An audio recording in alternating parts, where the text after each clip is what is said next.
Back again. My name is Lawrence Souder. I teach in the Department of Communication, and one of the courses I teach is science writing. It's a graduate course, and it covers pretty much all of the genres of writing that scientists have to engage in. And I've parlayed some of those course materials into short workshops like this one. So today I want to talk about the idea of arguing. It may not seem like a particularly relevant strategy for scientists. I mean, after all, you've collected your data and you see that from the statistical analysis, oh yeah, I've got something here. And it's pretty obvious to you, so the facts will speak for themselves, right? Well, no, not really. Scientists in general need to be reminded that they do have to argue. They do have to be advocates for their own facts, the facts that they come up with. So this workshop then is directed to you, researchers, scientists, how to argue. And I'm going to focus on the IMRAD report, which you I'm sure recognize as the standard format for reporting your results, introduction, methods, results, and discussion. But I also am going to point out that the idea of arguing is applicable in general. In fact, it's a good skill to have for life. But scientists in particular have very many places where they should know how to argue, not just in the case of their research results.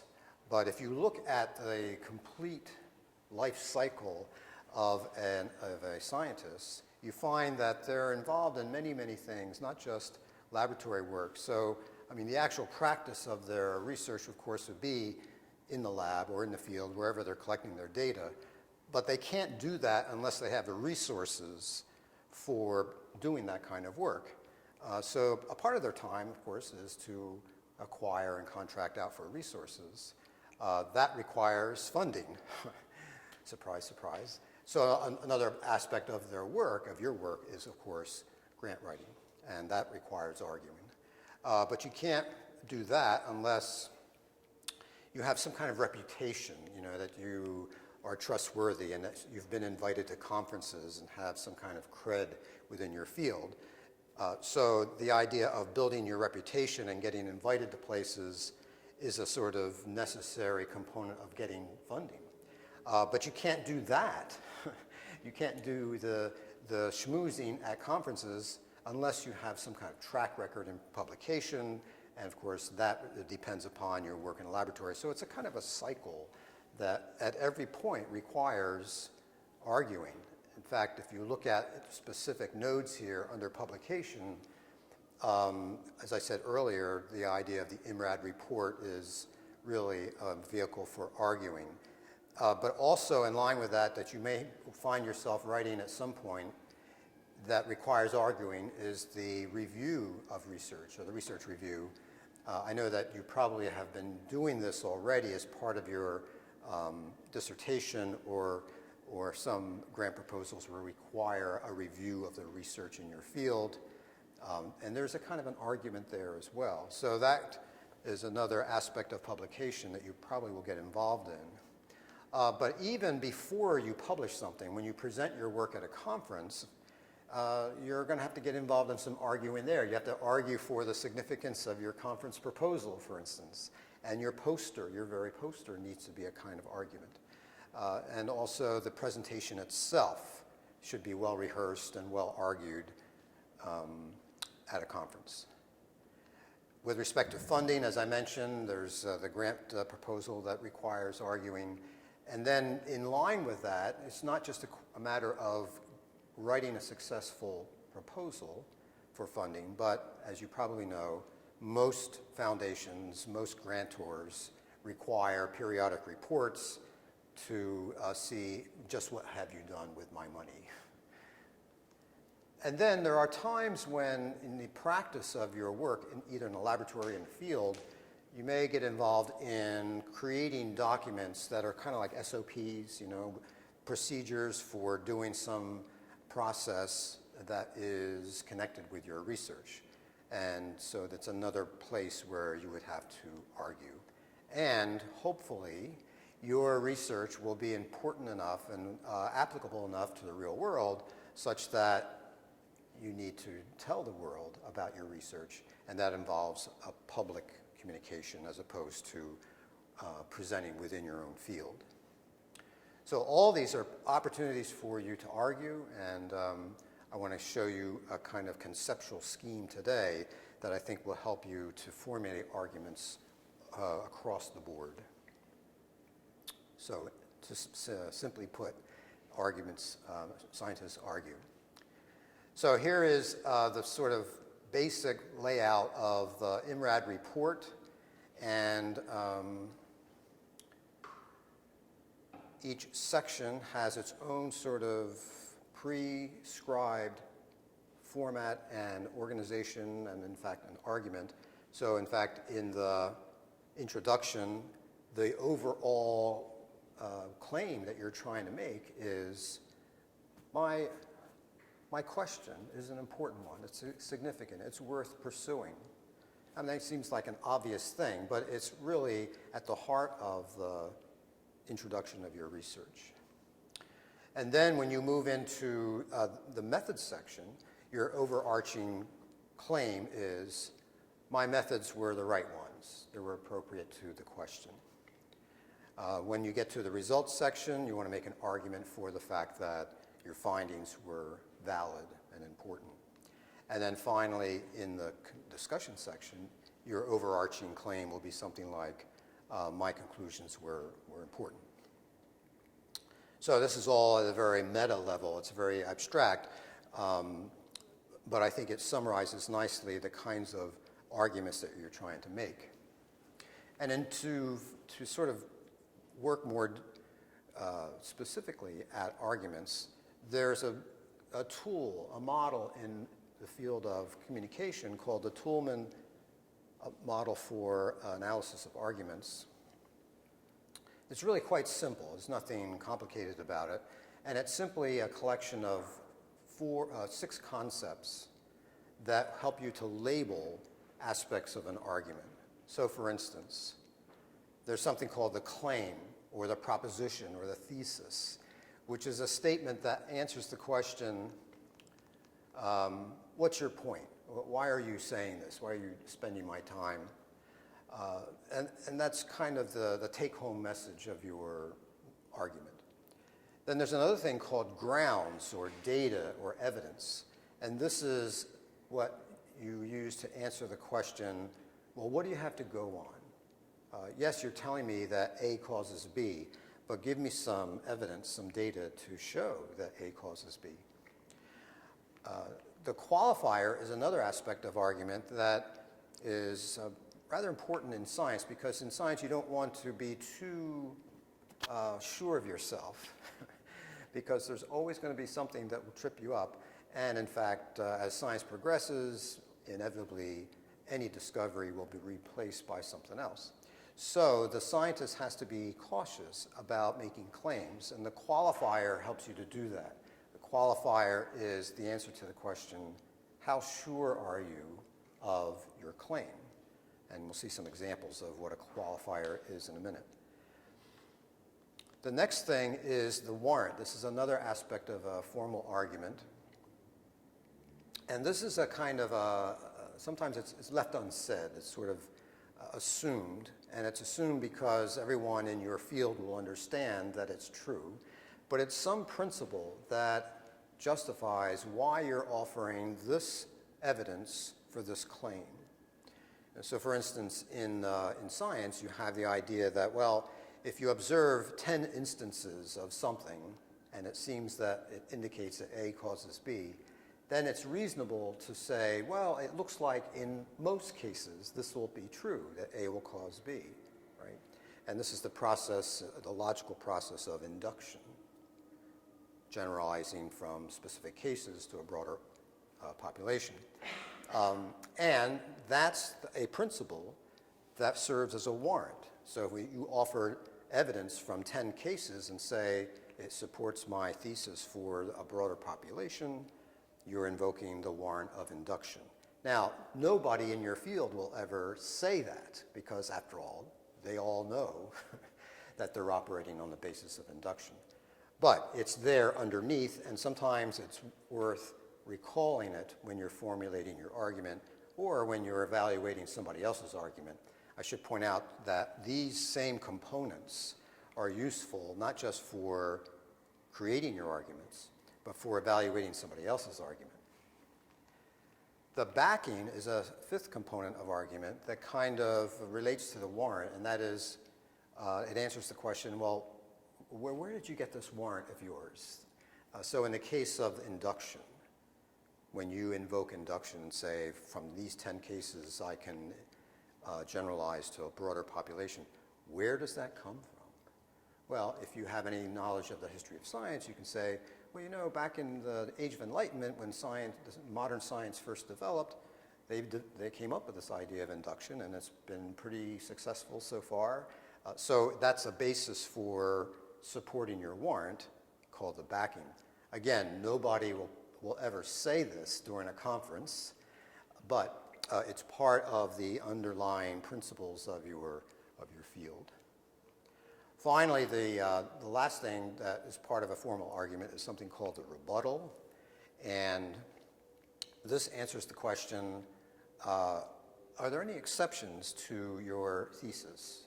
So if you say, for instance, that A causes B, there's probably several situations where that's not the case, and so you want to account for them. You want to sort of preempt any criticism of your claim based on some few exceptions out there and say, well, yes, there's an exception here, but you know what, it doesn't really matter that much, and then you deal with it. Otherwise, somebody could say, well, wait a minute, not all A's cause B's, and there you will have a problem with defending your position. So this is a way of kind of preempting criticism. Now, how does this all work in reality? Let me show you an example at a sort of everyday level, and then I'll move to an example from science. So at an everyday level, you may be a new citizen of a town, and you walk into the town meeting that month, and you feel like, well, you know, I've become a resident, I've just paid my taxes, now I'm ready to participate in civic life in my community. So you can say, I'm entitled to vote at your meetings. You can walk in, well, you're there for the first time, they don't know you, and they'll say, what? Who are you? And why do you think you can say this? Well, you'd have to give them some evidence or grounds. And in this case, you could say, look, I just paid my taxes, here's my receipt, now I'm entitled to vote at your meetings. So notice how even at a sort of everyday level, this may not be explicit, but you can see how one can make a statement and then back it up with grounds. Now, it could be that there are exceptions to this connection between paying your taxes and the privilege to vote. So you would want to be careful and say, well, you know, I pay my taxes, so presumably I should be able to vote, right? So that's the qualifier. Notice how that makes the claim sound a little more reasonable, not so demanding, not so categorical. Now, one might ask, well, yes, you pay your taxes and you think you should vote at town meetings, but why do you think that that's a connection that's valid? And you could say, well, you know what? According to the practices in this town, all taxpayers are allowed to vote at the meetings. So that's a principle of warranting the connection between grounds and claim here. Someone may ask, yeah, but where does that come from? Or where did you get this idea that just because you pay taxes, you can vote? Well, you could say, well, you know what? When you go to the city hall up there in the archives, you can bring down that old musty volume of the law, and you can see it says that you can vote. There is this provision for suffrage based on taxpayers. And then finally, to round out all the 6 items here, there could be occasions where even if you do pay taxes, you're still not entitled to vote. Of course, you know this is true at the national level as well. So there are provisions that make voting, make you ineligible as a voter even if you pay taxes. You could be a minor, you could be a non-citizen, or the courts may have adjudged you as an unqualified person. So these are the 6 components of argument, and they label everything that's necessary for a valid argument in the context of sort of general everyday life. Let me show you now, and here they are in the abstract. So notice that these terms label the components of the argument, but they also show you the relationship among the components. So let me move on to a scientific example based on animal science. This is a research paper where they studied the effects of sildenafil on hamsters. They wanted to see what their circadian rhythm would do. Anybody know what sildenafil is? It's the generic name for Viagra. Imagine giving Viagra to a hamster. Anyway, so this is a typical research paper, and I'd like to point out the aspects of argument in this paper. So for instance, just looking at the title,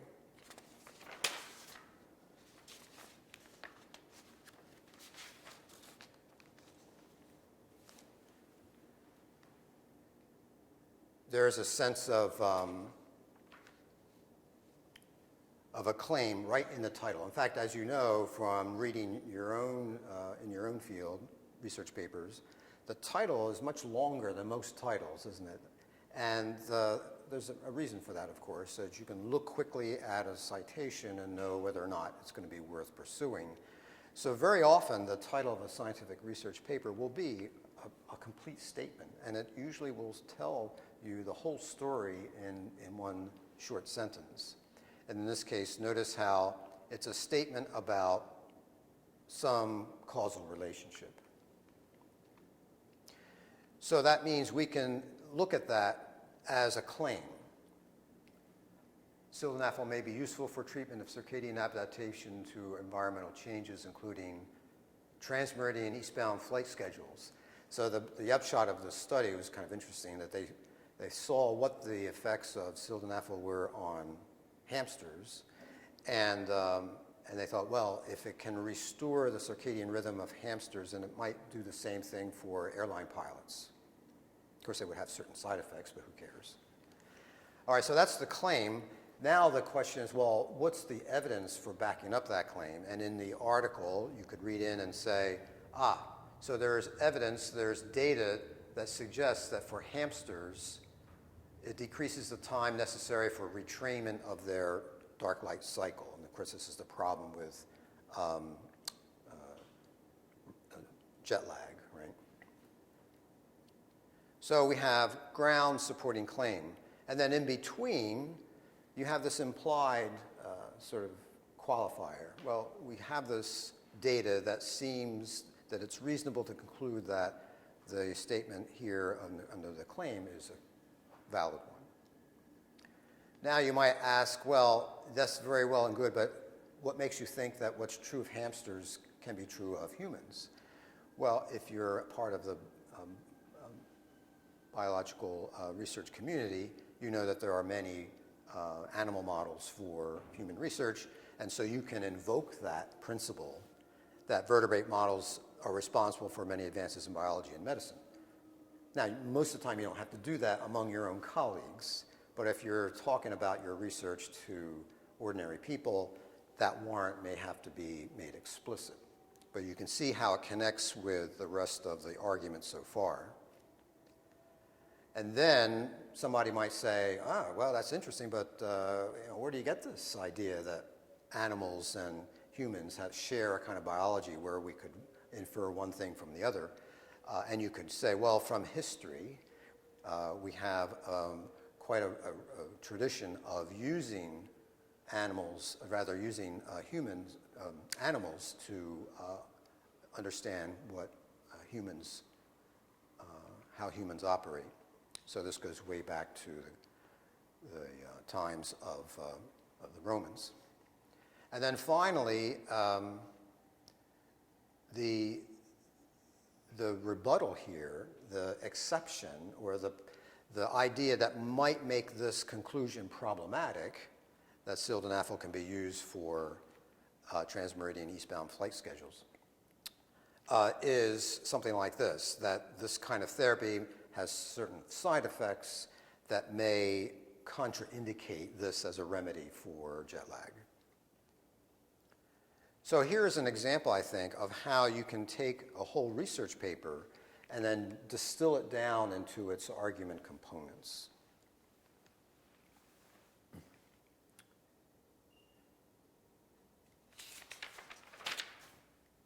So the value of this model is that now that you can isolate the components, we can begin to look at each component and start to evaluate and classify things. So for instance, when it comes to claims, there are actually, and this is a general observation, there are actually only 3 different kinds of claims that you can make, whether you're in the context of science, politics, philosophy, business. There's only 3, and you may remember these from your courses in public speaking. There's a forensic claim, which basically is a claim about facts. So for instance, you may argue that A causes B, all right, that's a forensic claim. Or that something exists. And so for instance, decades ago, we didn't really believe that there was such a thing as a black hole. It was a kind of a science fiction thing. So a claim that black holes exist is a forensic claim. There's a second type of claim called the Epideictic Claim, and this is where you're making some value judgment. Now, a lot of times people say, well, science is value-free enterprise, right? We're just dealing with facts. We don't judge the facts. Well, the truth is that many times you will make, especially when it comes to grant proposals, you will make claims about values. You'll say, this research is important, right? That's a value claim. And then finally, there's a claim called the Deliberative Claim, which is where you propose action. So for instance, it could be that your research will have environmental relevance. And you might say at the end of your research, so based on my research, I feel that there should be laws regulating this substance because it has an impact on the environment. So that's a deliberative claim. You're proposing action. So here's an example of a forensic claim from the hamster research paper. The fact that the sildenafil-treated groups took significantly less time to resynchronize to their new light-dark cycle.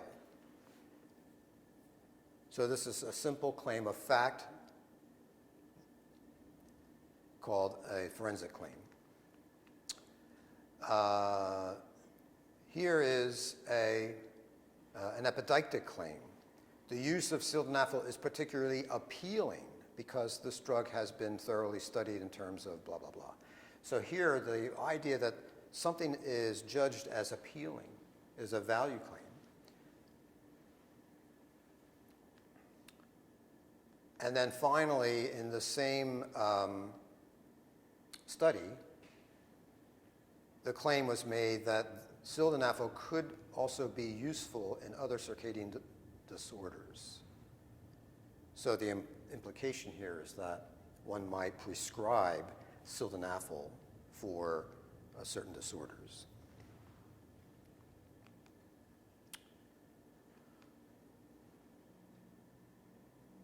So, again, notice how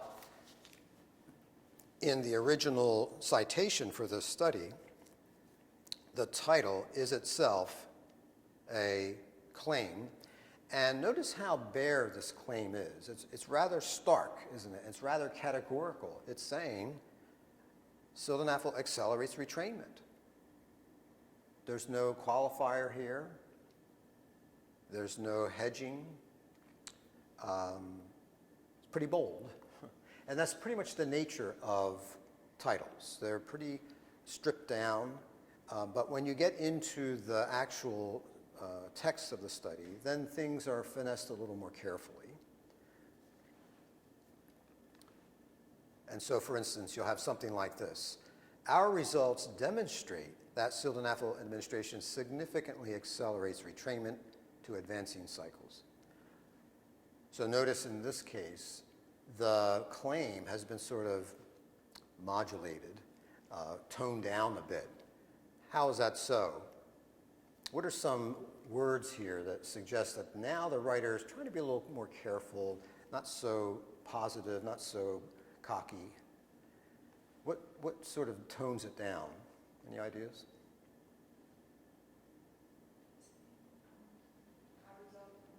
Yeah, to say our results demonstrate. Now, we're not saying that everybody's results would, but ours do. So that's a way of sort of qualifying your claim. Anything else?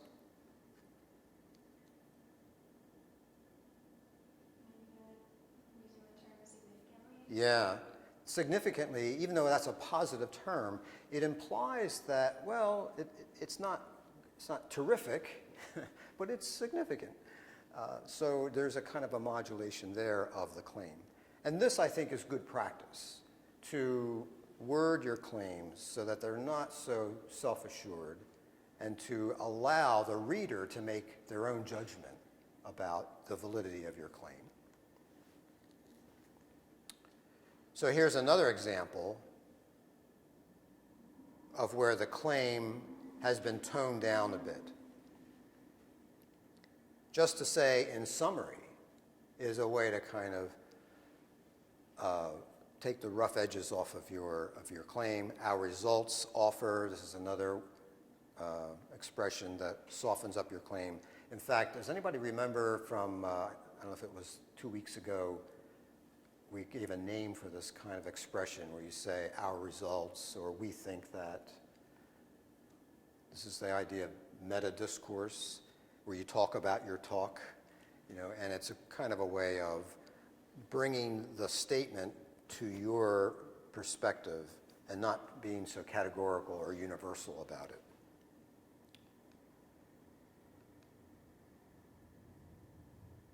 Let's see, there we go. So here's another formulation of a claim that softens the force of the claim. Although our results do not provide a direct link between the NOC-GMP signal transduction pathway and the circadian molecular clockwork, we have preliminary evidence that indicates that. So what are some things going on in this claim that suggest a kind of softening of the position?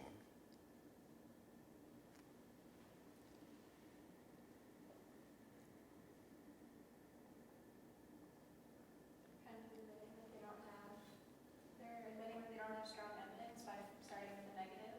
Yeah. And then ending on, but we showed this. Yeah, exactly. So this first clause here, although our results do not provide direct link, this is a rebuttal. So they're acknowledging, well, we don't have a direct link, but we do have indications that this is true. Okay? Because somebody might say, after looking at the report, and say, you don't show any direct link here, and that's a valid criticism. But if you point it out yourself and then deal with it somehow, then it becomes less of an issue. And then further into the claim, you have the word preliminary. All right, so this suggests, well, these are my first attempt, and I'm hoping that when I do a broader study, I'll find that this is true. And by the way, the broader study will cost $1 million, and I'm looking for funds right now. Let's see, so here's another one. Although there are indications of non-photic activity-related stimulation in humans, our pharmacological approach seems to be more readily available for clinical testing. Again, anytime you open up a sentence with the word although, you know that there's going to be some attempt to kind of account for an objection, and that's the case here.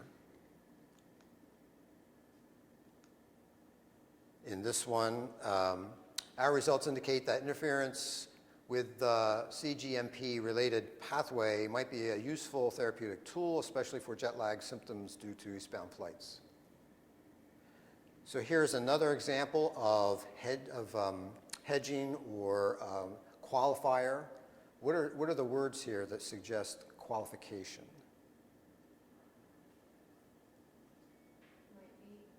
Might be, yes. So here's a good use of what they call conditional verbs.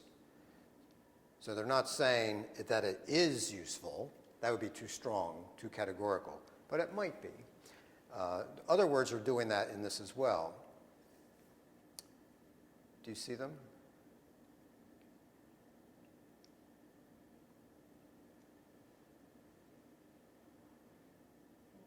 Indicate, yeah. Doesn't say, our results prove. That's kind of a no-no in science, isn't it? You don't want to be so cocky as to say that you've proven anything, but your results indicate. Okay, so as I said, the 6 aspects of the argument are a way to sort of look at your argument objectively and see, well, how am I doing with these claims? How am I doing with the evidence?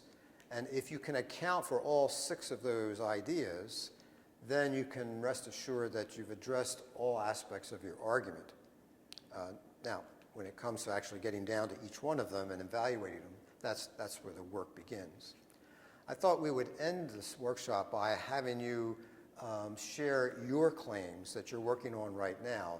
Do you have any claims that you've constructed in your research papers that you'd like to share with us, and maybe we'll have some discussions about how they function in your arguments. So you can go to this URL. There's a shared Google Doc, and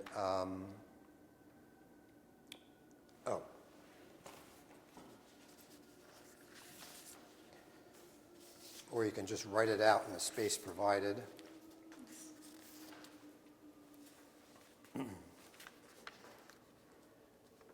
So there's more examples there. Also, I've given you a bibliography of some resources if you'd like to explore the idea of arguing in the research community.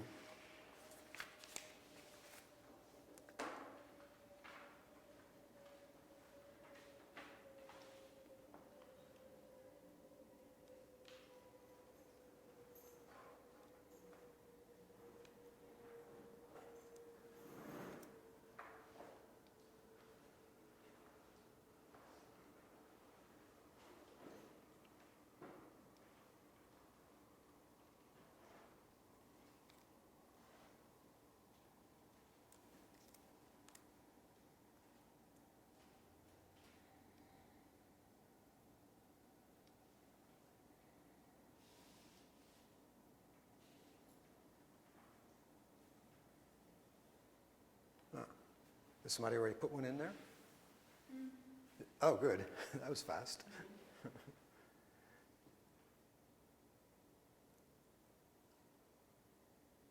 So I'll give you a couple of minutes to do that, and then we'll talk about your claims.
So it looks like we have quite a few to look at here. Does anybody have one that you've written out that you would like to share and can't with us on the screen?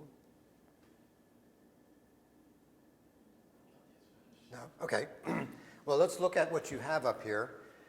The first one, what do you,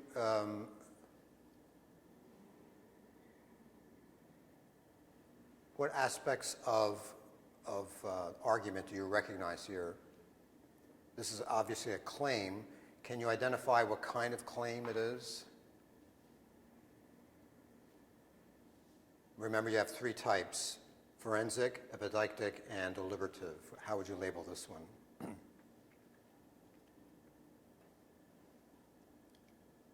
So in more ordinary terms, you can have claims for facts, like cause and effect relationships.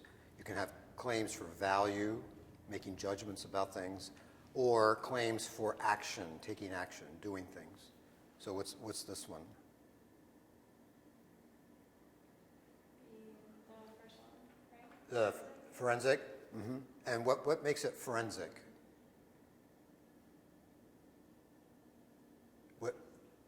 Where's the fact here? In enhancing, right.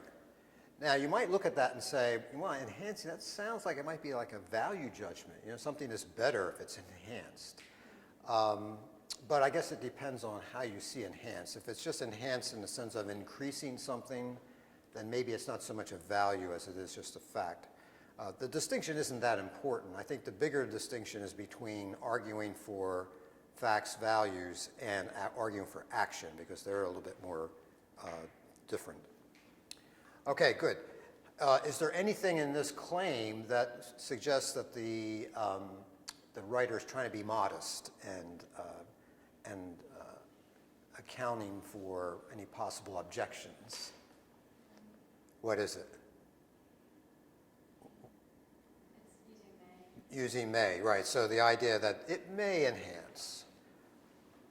Also, I like the idea of early and later. Now, maybe that's a jargon in your field, but there's a nice balance here between early and later that I think softens up the claim a bit. Good. How about the next one? Presumably from the same author, right?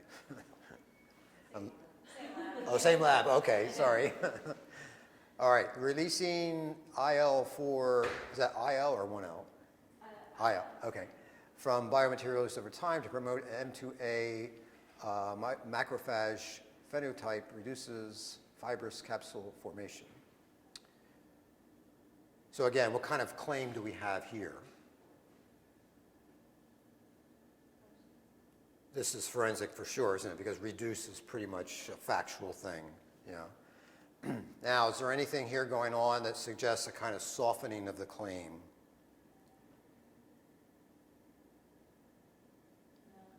Yeah, this is pretty bold, isn't it? And that's okay.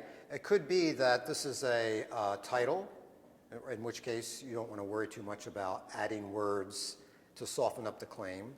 On the other hand, maybe you just are quite sure about this and you feel it's appropriate to be this categorical. All right, good. This biotin avidin can be used to modulate macrophage phenotype at the biomaterial tissue interface in vivo.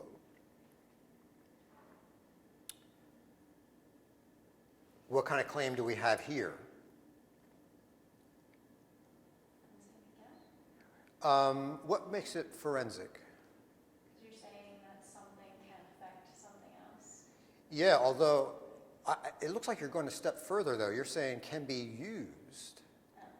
So I mean, it doesn't say, you know, explicitly, but I get the impression that you're saying to me, you know, you could actually do something with this. You know, I'm not just telling you that there's a cause and effect relationship.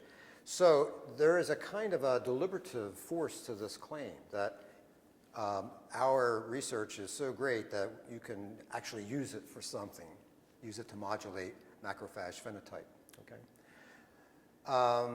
So I would push this towards the category of deliberative claim.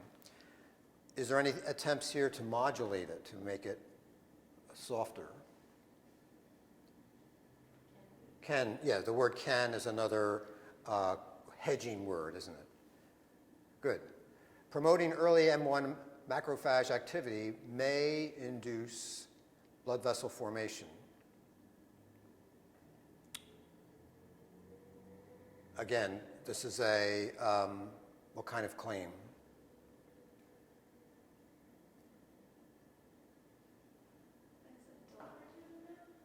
You know, you might push it that far, yeah, because if you say it can induce blood vessel formation, maybe that's something we would need to do in certain cases. So it wouldn't take much to push this into saying can be used to induce, yeah.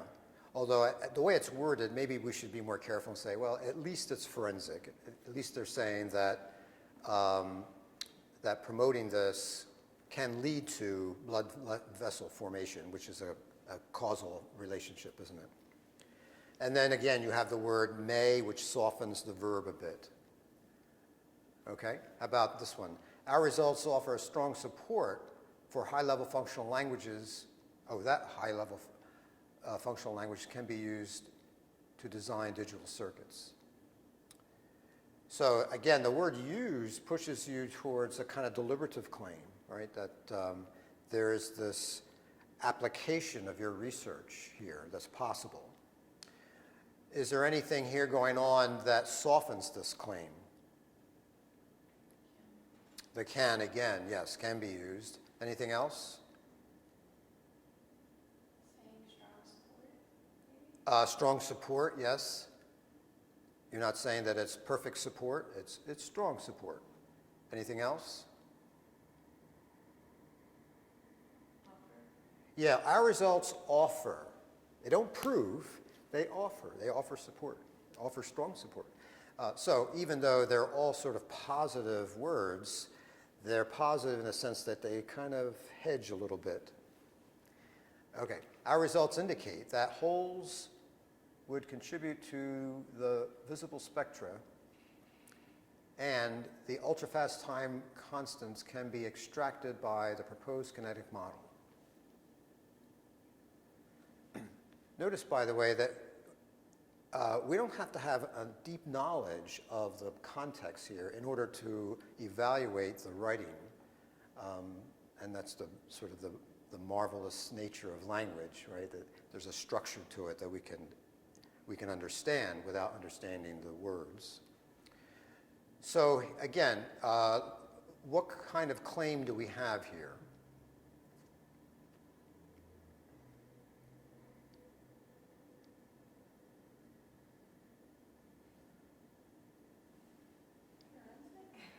It looks, at least we have a forensic claim, yeah, so that we have holes would contribute to something and that ultrafast time constants can be extracted. That second part, again, points you towards a kind of deliberative possibility, but without going into too much further with it, we'll at least say that it's forensic. Now, there is one thing about this claim I'd like to point out, and that is, first of all, it's longer than the others. And there's also something else about it. It's rather complex, isn't it? Why is that? What makes this a more complex claim?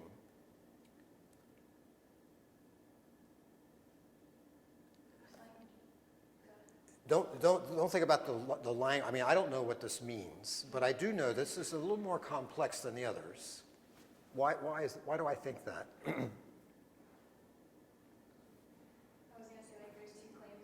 Exactly. There's two claims here. Now, it could be, I don't know because I'm ignorant of the field, it could be that these two claims are actually intimately connected in some way, and so it's reasonable to put them together into one sentence.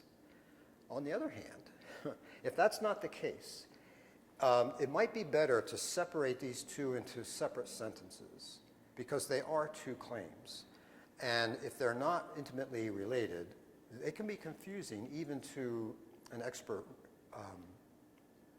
reader.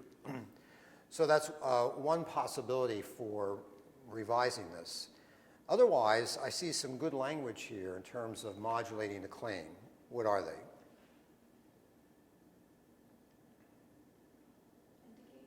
Indicate, yes. Again, a softening of the verb, indicate, not prove, can be extracted, and then the meta-discourse, our results indicate, right? Your results may differ. Would, yes, yeah, good. Another softening word, another hedging word. Good. So if you're interested in reading more about hedges, there is an excellent article here under resources called Talking in the Academy, Forms of Hedging in Science Research Articles. So thank you for your attention today.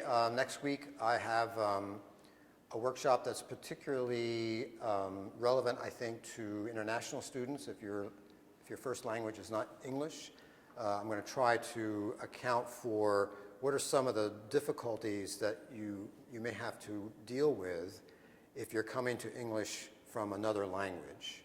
And that'll be on next Tuesday.